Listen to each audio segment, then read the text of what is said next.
Vamos começar agora uma aula voltada para o 7º ano, de acordo com o capítulo 8 do Sistema Mackenzie, que fala, o título é Defendendo-se das Doenças. Vamos falar do sistema imunológico.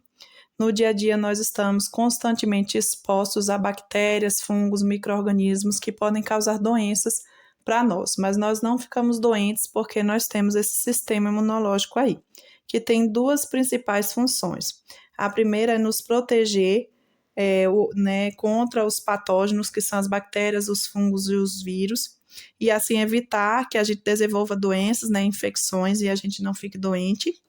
E a segunda é quando esse agente infeccioso entrar, esse vírus, essa bactéria entrar e adoecemos, o sistema imunológico vai agir para que esses micro-organismos sejam eliminados.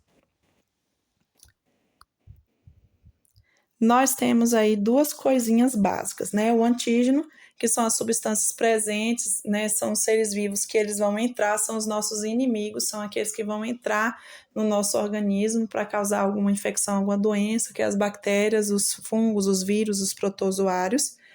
E esses antígenos é que vão estimular a produzir os anticorpos, que são as substâncias específicas produzidas por causa da presença do antígeno, e esses anticorpos são produzidos pelo linfócito B. O sistema linfático, ele está presente aí, nessa questão do sistema imunológico, da nossa defesa. E aí, a maioria dos órgãos linfóides fazem parte do sistema linfático, que é um sistema que é interligado por um conjunto de vasos chamado de vasos linfáticos, responsáveis por recolher o excesso de líquido que sai do sangue e permanece entre as células, que é a linfa. Então, a primeira coisa aí, ele é responsável por devolver a linfa ao sangue. Também é responsável por absorver gorduras e algumas vitaminas no intestino e participar das defesas do nosso corpo junto com o sistema imunológico. Os espaços intercelulares são aqueles espaços que ficam entre as células, também são chamados espaços intersticiais. Como é que ocorre a formação da linfa? Está passando ali no vaso sanguíneo, numa artéria, no capilar, numa veia, principalmente no capilar, está passando ali o sangue. O que é que acontece? Esse sangue, ele extravasa, um componente do sangue extravasa, uma parte do sangue extravasa, que é o plasma, que é a parte amarelada, líquida. Esse plasma, ele vai extravasar, vai sair desse vaso sanguíneo e vai ocupar os espaços entre as células.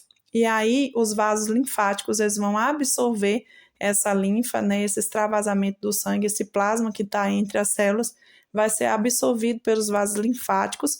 Aí essa linfa, vai para os linfonodos, vão ser filtrados, essa linfa vai ser filtrada e vai retornar para o vaso sanguíneo.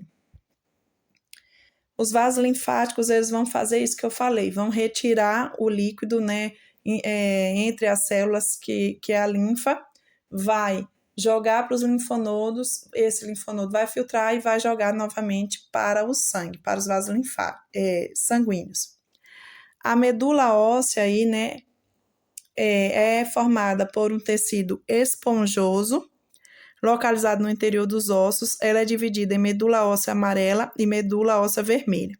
A medula óssea amarela contém as células de gordura, enquanto a medula óssea vermelha é rica em células-tronco que dão origem às células que compõem o nosso sangue, que são as hemácias, as plaquetas e os leucócitos. As células ósseas vermelhas é considerado um órgão linfóide porque produz as células do sistema imunológico, que são os leucócitos.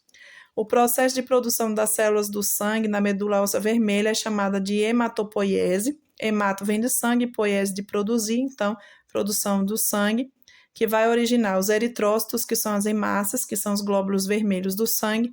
Os leucócitos também são chamados de glóbulos brancos, que são as células de defesa, e as plaquetas, que são os fragmentos de célula responsáveis pela coagulação do sangue. Aí, os glóbulos vermelhos são células encarregadas de transportar o oxigênio e gás carbônico pelo sangue e não fazem parte do sistema imunológico. Os glóbulos brancos, que são as células do sistema imunológico, células de defesa, são formadas por diferentes tipos de leucócitos e as plaquetas que atuam na coagulação do sangue e assim ajudam no processo de cicatrização das feridas para que evitem as hemorragias. Os leucócitos são produzidos na medula óssea vermelha, mas nem todos estão prontos para o uso. Eles são produzidos, mas não estão maturados. Eles vão ser encaminhados para outros órgãos onde serão armazenados e os leucócitos que ainda não estão prontos vão passar por um processo de amadurecimento. Aí aqui vai falar, né, das hemácias, que são os glóbulos vermelhos anucleados. As hemácias são anucleadas, tem a hemoglobina, que é o pigmento vermelho do sangue, e vai circular aí o oxigênio, transportar o oxigênio e o gás carbônico para todo o corpo. Os leucócitos são os glóbulos brancos responsáveis pela defesa do nosso organismo, que eliminam os agentes estranhos, as bactérias e os vírus.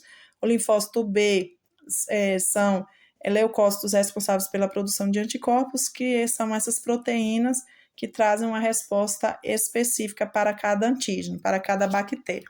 Aí embaixo está mostrando um leucócito fazendo uma fagocitose. Nessa bolinha amarela aí está demonstrando como se fosse um antígeno. Esse leucócito ele vai encostar nesse antígeno, né? Os primeiros leucócitos, que eu costumo dizer que são como se fosse uma patente de exército, onde tem os menorzinhos, o cabo, e aí vai aumentando essa patente. Os leucócitos seriam mais ou menos assim, né? Que são os soldadinhos do nosso corpo.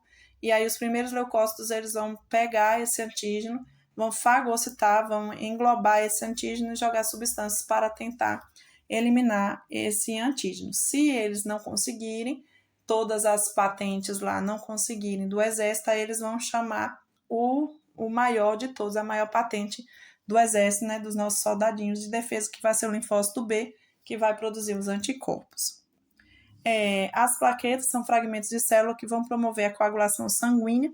Quando a gente se fere, elas tornam o sangue mais viscoso, evitando a perda, e cria uma barreira, né, que é um tampão. Vão fazer uma tampa mesmo ali para tampar aquele ferimento, para não sair, não causar uma hemorragia, que é o tampão plaquetário.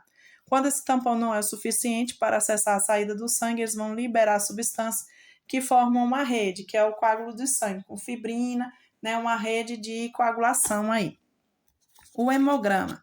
O hemograma é um exame que tem como objetivo a quantidade, ver, né, a quantidade de elementos do sangue. O resultado desse exame vai ajudar no diagnóstico do paciente, para ver se ele está com anemia, com alguma infecção ou com risco de hemorragia.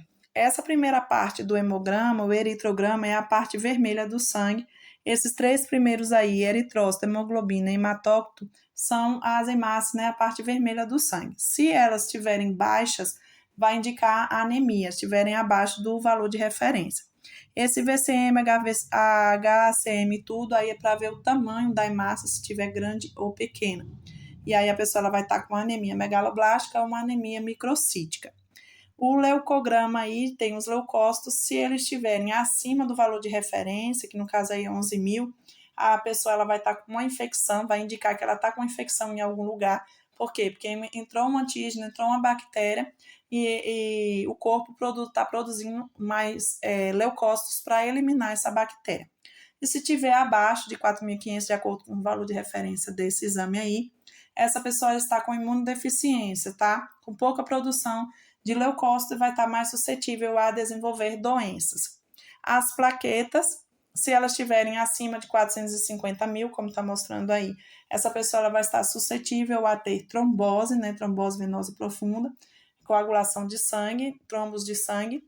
E se tiver abaixo de 150.000, essa pessoa ela vai estar com risco de hemorragia. Principalmente como, por exemplo, uma pessoa tiver com dengue, as plaquetas elas abaixam muito e aí fica com aquele risco de ter a dengue hemorrágica, né? Vai ter hemorragia pelos orifícios do corpo.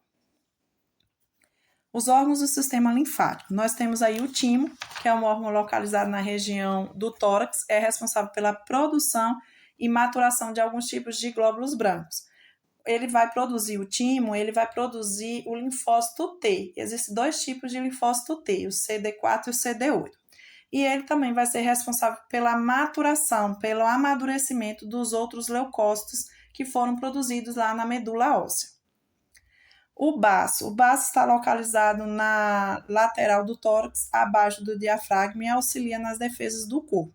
A principal função do baço é filtrar o sangue, eliminando micro-organismos e células sanguíneas velhas. As hemácias, elas têm um período de tempo, elas vivem, por 4 meses, 120 dias. Então, ela vai ser produzida na medula óssea, aí ela vai viver aí 120 dias, depois ela vai para o baço para ser degradada.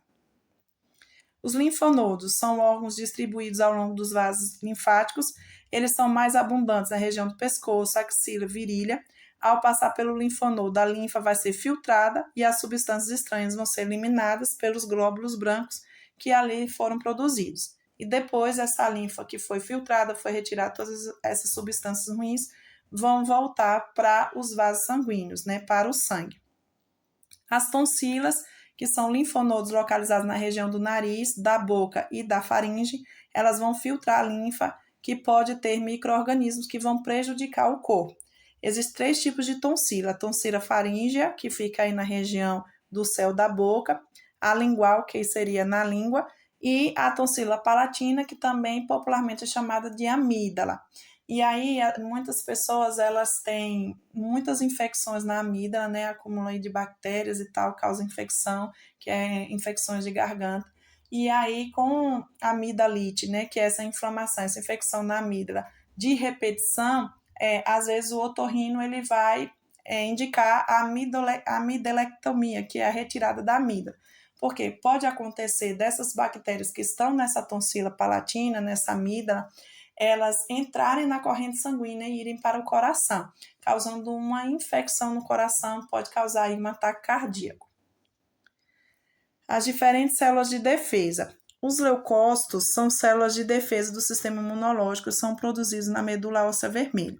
Contudo, existem diversos tipos de leucócitos, como os macrófagos, os neutrófilos, as células NK e os linfócitos, cuja quantidade é a mais expressiva em todos os leucócitos, porque os linfócitos são os maiores de todos com relação à defesa do corpo. Essas células entram em ação quando detectam a presença de um antígeno, de uma bactéria, de um vírus dentro do corpo. Elas podem circular pelo sangue, pela linfa e chegam a todos os locais do organismo. Isso é muito importante para que elas consigam combater as infecções em qualquer parte do corpo.